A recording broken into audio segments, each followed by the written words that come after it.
Amigos, bienvenidos a otro video aquí en Detectando.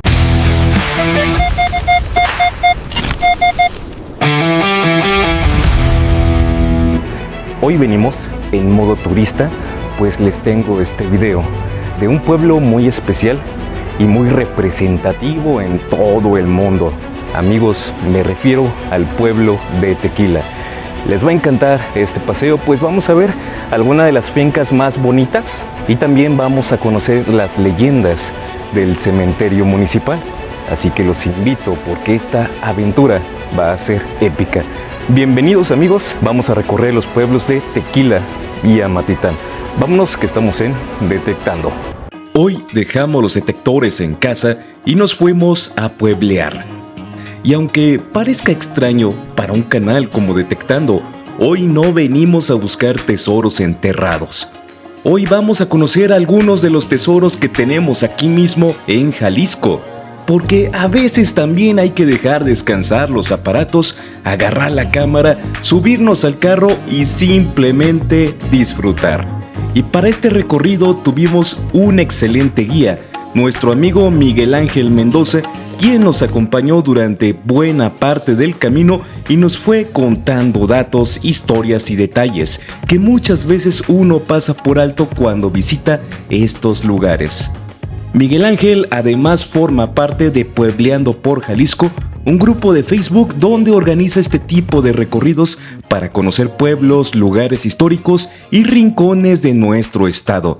Así que ahora sí, vámonos a pasear. Tequila, donde todo comenzó. Nuestra primer parada fue nada menos que Tequila, Jalisco, y desde que uno llega entiende perfectamente por qué este lugar es uno de los destinos más conocidos de México. Calles llenas de gente, edificios antiguos, tiendas, restaurantes, destilerías y por supuesto el agave por todos lados. Estamos en espacios que las mismas haciendas utilizaron ante los niveles grandísimos de exigencia en el mercado de vino mezcal. Tuvieron que aprovechar muchos de estos espacios para montar, como en el caso de esta tahona, de este basamento, para la trituración de lo que era el agave. Ya posteriormente pasaba a una zona para continuar con ese proceso, pero sí tuvieron que echar mano de muchísimas de instalaciones que la misma familia Cuervo, que la misma familia Orendain tuvo precisamente en sus cercanías, y la exigencia era tanta hasta que llega José Cuervo La Bastida y transforma ese vino mezcal en un proceso más refinado, tequila. Y así es como tenemos pues un vestigio muy interesante, original totalmente. Incluso tenemos una de las calesas que fueron utilizadas por la familia. Y por allí se ven algunas máquinas también de proceso. Y bueno, qué más originalidad o qué más origen quieren de los inicios con estas instalaciones, las antiguas fábricas con tejas, los tejamaniles originales, incluso los pigmentos en los muros. Carlos, ahí se ve la misma pintura original de los muros, los detalles ornamentales. Por ahí se ve una cenefa en la parte inferior. Así que esto es historia. Tequila fue incorporado al programa de Pueblos Mágicos en 2003 y forma parte de ese enorme paisaje agavero que en 2006 fue reconocido por la UNESCO como Patrimonio Mundial. Este paisaje abarca más de 34,000 hectáreas y comprende lugares como Tequila, Amatitán y Magdalena. O sea que prácticamente todo este recorrido que estamos haciendo está metido dentro de una enorme historia relacionada con el agave. Y hablando de historia, aquí la familia Cuervo dejó una huella enorme. La historia de Casa Cuervo se remonta hasta 1758, cuando José Antonio de Cuervo y Valdés recibió del rey Fernando VI un título de propiedad para cultivar agave. Y en 1795 llegó algo todavía más importante, la autorización de la corona para producir y vender lo que entonces se conocía como vino de mezcal. Años después, en 1812, nació La Rojeña, considerada la destilería más antigua activa de América Latina. Así que caminar por Tequila es caminar literalmente sobre siglos de historia. Aquí a espaldas de nosotros está la capilla que les he comentado, que por allá en 1894-95 fallece esposa, doña Tomasa Hernández, una hacendada, una señora hacendada, que se casa con don Jesús Flores Arriola, otro hacendado, que entre ambos conforman la famosa hacienda La Floreña, gracias al apellido de don Jesús Flores. Tienen 2 hijos, una es Concepción, no recuerdo el nombre del muchacho, pero tienen 2 hijos y están enterrados ellos 3 aquí. Al enviudar, al quedar solo, y quizá pues le ha de haber dado mucha tristeza quedarse aquí en su terruño, pero también junto a su esposa ya fallecida, agarra maletas y se va a Guadalajara. Allá la historia y la leyenda tienen otro libro que escribir. Ana González Rubio y la Casa de los Perros. Y de aquí sale precisamente de este espacio don Jesús Flores Arriola. Les decía del Centro Cultural Juan Beckman, fue inaugurado por Plácido Domingo, y este andador es prácticamente todo lo que conforman los terrenos de la antigua hacienda. Es solamente una. Vemos muchas secciones, pero es solamente una. Que los terrenos propiamente se reutilizaron para construir, yo creo, y no quiero tampoco pecar de indirecto con otros lugares, ciudades o estados, que es el mejor centro cultural, inversión propia familiar que se ha construido en México. La colección más grande de carruajes, yo no sé si del mundo, pero de México aquí está. Porque los Cuervo se encargaron de buscar todas aquellas carretas y carruajes que la familia, porque era una familia muy grande y muy rica, muy poderosa, tenía mucho vehículo. ¿Dónde quedaron? Fueron encontrándolos alrededor del mundo, pero uno de ellos, con el costo de $3 millones que encontraron en Inglaterra, lo trajeron a México, a Guadalajara, lo reconstruyeron y actualmente aquí está en exhibición. ¿Qué tan importante es? Que tiene cocina y recámara al interior.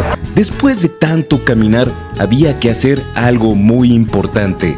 Sí, comer.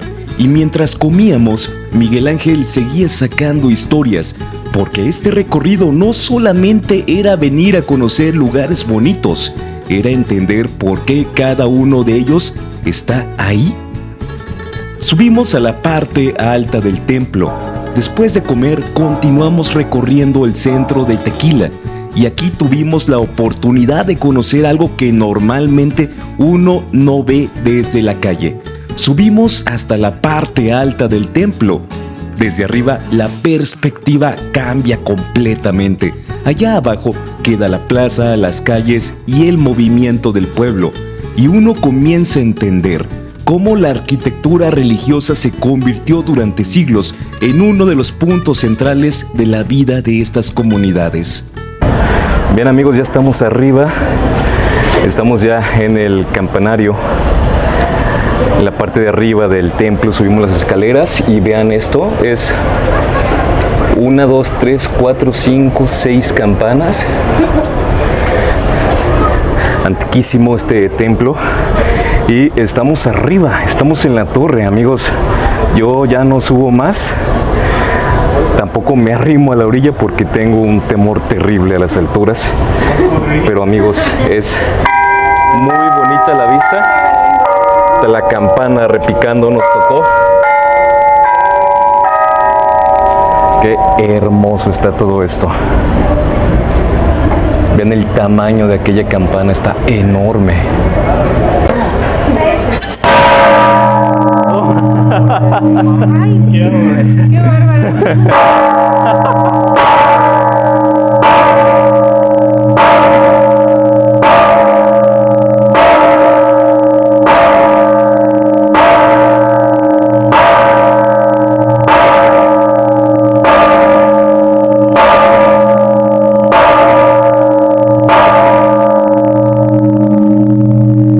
Impresionante, ¿eh? Nos tocó la resonancia en el puro oído.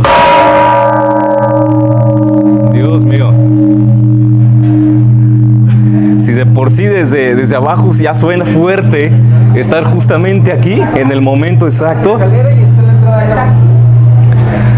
Vamos a ver si podemos acceder a esa parte. Por esta puertita accedemos a la parte de arriba, la azotea aquí del templo de Tequila y las cúpulas. Las cúpulas, amigos, qué vista tan magnífica. Es impresionante el tamaño de este templo. Tuvimos que subir bastantes escaleras para llegar hasta aquí. Están los compañeros subiéndose.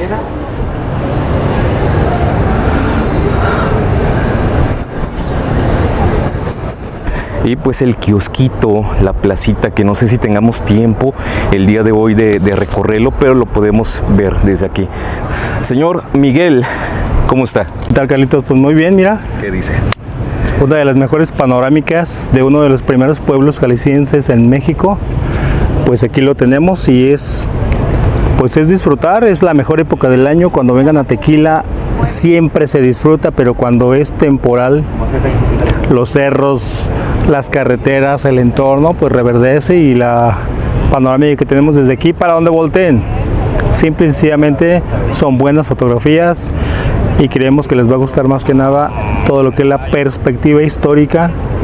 Y estamos rodeados de los mejores cerros en cuanto a la plusvalía de un poblado mágico, y eso es aquí en Tequila. En el corazón de Tequila encontramos sus templos históricos, entre ellos la parroquia de Santiago Apóstol, construida en el siglo XVIII, que durante generaciones ha sido uno de los principales referentes religiosos del pueblo. Fue construida por el presbítero Luis Navarro, un personaje que engalana con una escultura aquí la explanada principal, y un personaje de renombre aquí en la zona Valles en Tequila. Y pues qué más que ir a visitar precisamente en este tour su tumba en el Panteón Municipal de Tequila. Y de todos los lugares que visitamos ese día, creo que uno de los que más me llamó la atención fue el Panteón Municipal, porque aquí sí apareció nuevamente algo que conecta directamente con el espíritu de Detectando. Las historias de personas que vivieron hace décadas y que dejaron su huella en este lugar. Aquí conocimos algunas tumbas interesantes, entre ellas la del famoso charro francés, un personaje que forma parte de las historias y tradiciones populares de Tequila. Y obviamente, cuando uno está en un panteón antiguo, inmediatamente comienza a preguntarse cuántas historias estarán enterradas aquí, cuántos objetos quedaron olvidados, cuántas monedas antiguas terminaron bajo estas tierras. Y eso es algo que siempre me pasa. Aunque deje el detector en casa, la mente del detectorista nunca se apaga, porque los cementerios antiguos son precisamente lugares donde históricamente se han perdido monedas, medallas, botones, objetos personales y recuerdos que alguna vez pertenecieron a personas que vivieron generaciones atrás. Pero aquí había una historia todavía más importante: Santo Toribio Romo, porque en este cementerio también estuvo sepultado uno de los personajes religiosos más importantes de la historia de Jalisco, Santo Toribio Romo. Toribio Romo nació en 1900 y fue ordenado sacerdote en 1922. Durante la persecución religiosa de los años 20, fue enviado a Tequila, donde tuvo que ejercer su ministerio prácticamente escondido. El 25 de febrero de 1928, fue asesinado en el rancho Agua Caliente, cerca de Tequila. Su cuerpo fue llevado al pueblo y sepultado en el cementerio municipal. Y aquí viene un dato impresionante: sus restos permanecieron en Tequila durante aproximadamente 20 años. Después fueron trasladados a Santa Ana de Guadalupe, su tierra natal.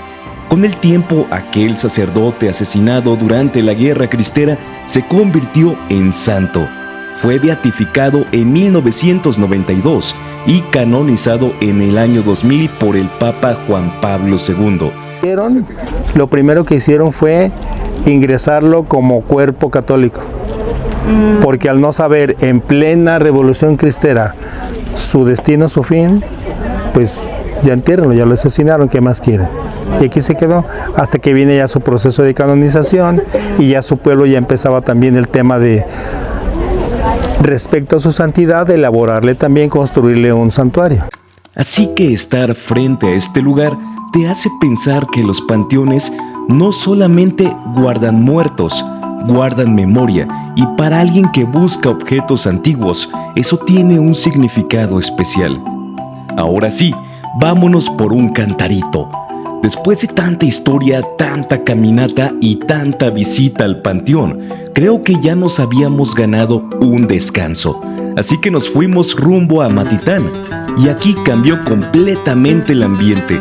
Dejamos atrás las calles del pueblo y comenzamos a entrar nuevamente en este paisaje de agaves que parece no tener fin. Amatitán forma parte del paisaje agavero reconocido por la UNESCO y su historia está profundamente relacionada con la producción de bebidas de agave.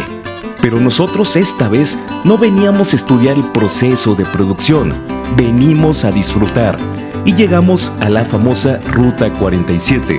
Aquí fue donde dijimos, bueno, ya trabajamos demasiado y llegó el momento de relajarnos con un buen cantarito. Y señores, qué manera de disfrutar Jalisco. Un buen cantarito, el paisaje, los amigos, la música, las fotografías y por un rato se nos olvidó completamente que teníamos un canal de detección. Bueno, más o menos, porque entre trago y trago seguramente alguien todavía estaba pensando, ¿y aquí no habrá una moneda enterrada? Después de los cantaritos aprovechamos para hacer una sesión de fotografías y aquí fue cuando realmente entendí que este viaje no se trataba de encontrar algo, se trataba simplemente de disfrutar el momento, porque tenemos la costumbre de estar siempre buscando el siguiente lugar, el siguiente hallazgo, la siguiente moneda y a veces se nos olvida detenernos, ver el paisaje, reírnos, tomarnos una fotografía, pasarla bien con los amigos y por supuesto también nos subimos al famoso columpio gigante. Y aquí quedó demostrado que uno puede tener muchos años de experiencia usando detectores, pero eso no significa que tenga experiencia en columpios gigantes. Ahí sí hubo más miedo que en algunas de las exploraciones paranormales, pero nos divertimos muchísimo. Amigos, seguimos por nuestro tour y estamos en el bello pueblo de Magdalena. Magdalena, el pueblo del ópalo. Y cuando parecía que el día ya no podía mejorar, todavía nos faltaba la última parada. Tomamos camino hacia Magdalena. Este municipio también tiene una historia impresionante y además tiene algo que lo hace muy especial dentro de Jalisco, el ópalo. Magdalena es reconocido como uno de los principales centros productores de ópalo de México, una piedra que se extrae de esta región y que es muy apreciada para la elaboración de artesanías, joyería y piezas decorativas. Y esto le da a Magdalena una identidad muy particular, porque aquí no solamente encontramos historia, paisajes y haciendas, también encontramos una piedra que literalmente sale de la tierra de esta región y termina convertida en verdaderas obras de arte. Y además, el ópalo tiene una larga tradición dentro de las creencias y la simbología de diferentes culturas. Se le atribuyen propiedades relacionadas con la protección, la creatividad y la inspiración. Obviamente estas son creencias y tradiciones populares, pero a mí me resulta interesante cómo una piedra que se encuentra aquí mismo, debajo de la tierra de Magdalena, terminó adquiriendo también ese significado de protección y creatividad. Y siendo sinceros, para alguien que se dedica a detectar, hablar de una piedra que sale directamente de la tierra, ya nos empieza a llamar la atención. Pero antes de pensar en buscar ópalos, queríamos conocer un poco más de Magdalena, la plaza y el templo de Magdalena. Llegamos a la plaza y comenzamos a recorrerla, y nuevamente tuvimos la oportunidad de hacer algo que nos encanta en estos recorridos: subir a la parte alta del templo. Pero aquí les tengo que confesar algo. Yo tengo fobia a las alturas, y cuando vi hasta dónde teníamos que subir, pensé, ¿de verdad tengo que hacer esto? porque la azotea estaba bastante alta y conforme íbamos subiendo, mis piernas empezaron a sentirlo. Y cuando finalmente llegamos hasta arriba, les juro que me temblaban los pies. Para algunos seguramente no sea la gran cosa, pero para alguien que tiene miedo a las alturas, subir hasta ahí fue todo un reto. Eso sí, una vez arriba, valió completamente la pena. Desde la azotea, la vista de Magdalena cambia completamente. Desde ahí pudimos disfrutar el paisaje, observar la plaza desde arriba y apreciar cómo las construcciones del pueblo se van acomodando alrededor de este espacio que durante generaciones ha sido uno de los puntos principales de reunión de la comunidad. Pues estamos en un lugar increíble históricamente hablando. Esto es la parroquia de Magdalena, Jalisco. Un lugar arquitectónicamente e históricamente de importancia precisamente aquí en este entorno pues muy tradicional, muy histórico. Recordemos que estamos a poca distancia de lo que es Tequila, Jalisco, pueblo mágico.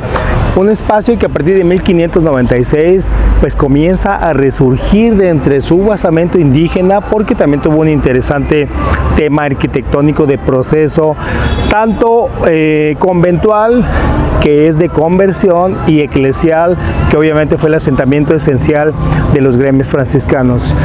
Santa María Magdalena es quien rige esta iglesia, pero también se venera un Cristo importantísimo de trascendencia histórica y veneración, zona prácticamente valles de lo que estamos hablando en el entorno Magdalena, Jalisco, Tequila, Amatitán, Arenal, y es el Señor Milagroso, un Cristo, una figura, una escultura que ha trascendido 1000 historias, muchos milagros, mucha temática eclesial que nos enrola precisamente a las grandes fiestas aquí en Magdalena, Jalisco. Y tengo que decir que este fue uno de los momentos en los que simplemente te quedas mirando, porque desde arriba no solamente estás viendo edificios, estás viendo la historia de un pueblo. La plaza, el templo, las calles y las casas que han ido creciendo alrededor de ellos durante generaciones. Y aunque me temblaban las piernas, por supuesto que había que sacar fotos. Porque si uno no se arriesga a subir hasta allá arriba, mínimo hay que llevarse el recuerdo. Y después de disfrutar un rato de la plaza, de la vista y de ese ambiente tranquilo de Magdalena, ahora sí emprendimos camino hacia nuestra última parada, la Hacienda La Quemada. La Hacienda La Quemada es uno de esos lugares que te hacen imaginar cómo debió ser la vida en el Jalisco de hace más de 100 años. Grandes propiedades rurales, campos, animales, trabajadores, cosechas, caminos y por supuesto historias. La hacienda tiene un origen que se remonta al siglo XIX y conserva elementos arquitectónicos que nos permiten imaginar la importancia que tuvieron este tipo de propiedades en el desarrollo de la región. Y hay un dato bastante interesante. En 1923, el entonces presidente de México, Álvaro Obregón, visitó la Hacienda de La Quemada para inaugurar el entronque ferroviario relacionado con la línea del ferrocarril Sud-Pacífico.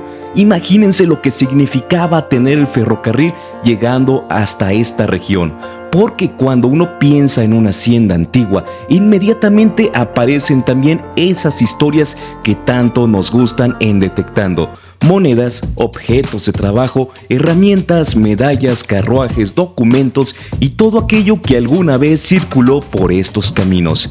¿Quién sabe cuántas historias todavía estarán escondidas en esta región?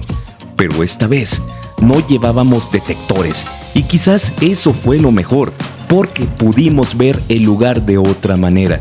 La hacienda ha sido objeto de trabajos de recuperación y hoy se puede apreciar mucho mejor parte de este patrimonio que durante años estuvo deteriorándose. Hoy es de presumir, hoy es de enaltecer, de mostrar, de caminar, de disfrutar, de compartir hasta sus pantallas Hacienda La Quemada aquí en Magdalena, Jalisco. Un lugar, un corredor hacendario increíble que nos habla muchísimo del México de antaño, del Jalisco hacendario, de aquellos tiempos en los que la agricultura, la ganadería, de aquellos tiempos donde la gente trabajadora de campo, bueno, pues era su modus vivendi, vida y obra, vida y muerte, porque muchísimos de ellos aquí dieron su último aliento, porque era vivir para su tierra. Hacienda La Quemada nos aparece en el ámbito histórico a partir del 30 de mayo de 1848. Por ahí nos cuenta la crónica que el paso en esta hacienda, bueno, pues fue considerado como un punto del camino real, digamos que una especie de posta, un punto específico de descanso para muchísimas de las rutas que salían, que circulaban, que iban y venían por este Jalisco, por este México.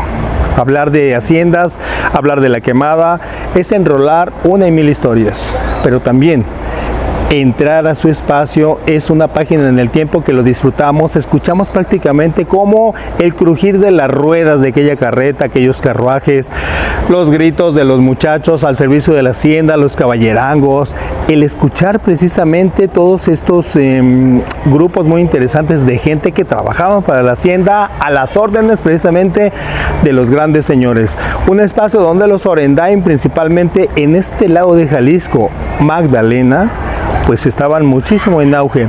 Estamos a escasas 3-4 cuadras del paso del ferrocarril, un ferrocarril que si hablamos de Guadalajara nos llega por allá el 15 de mayo de 1888, pero aquí nos ha quedado un legado interesante.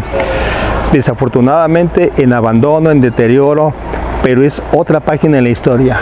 Su hacienda, sus empedrados, imagínense por aquí, un viaje en el tiempo, 150 años, cuando al grito del cochero se detenía aquí el carruaje, se bajaban los señores, ingresaban y comenzaba la vida hacendaria de aquel México del siglo XIX, aquel México que defendió, aquel México que don Porfirio Díaz quiso transformar. ¿Por qué lo mencionamos? Porque este señor estuvo en el auge, en el punto neurálgico de las haciendas en México. Hablar del tema arquitectónico, sus columnas, en este caso un orden toscano, con una sencillez pero muy marcado sistema arquitectónico de construcción que hasta nuestros días sigue estando en auge. ¿Qué decir por allá si hacemos un paneo con el buen Carlos de cómo los sistemas de defensa, porque tenemos precisamente una torre de seguridad, una torre muy interesante que también en apariencia nos podría servir como un guardacantón, que son las orillas de protección para aquellas vueltas de las carretas que generaban mucho daño en los muros, en las esquinas, en las piedras y principalmente en los adobes, que eran muy ligeros. Pero las piedras, pero las calles se han quedado para la posteridad, para la historia y para recordarnos que aquí caminó la historia en México. Y después de todo el recorrido, ahí terminamos nuestro día. Y así terminó esta aventura, un día diferente para Detectando, un día en el que no encontramos monedas antiguas, no encontramos oro, no encontramos plata, no encontramos ningún tesoro enterrado, pero encontramos algo que también vale muchísimo, un buen día entre amigos.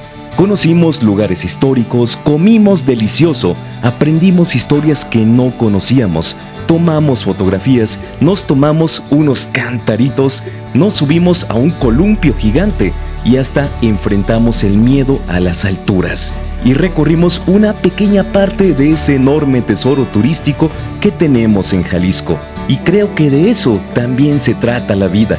No siempre tenemos que estar buscando algo.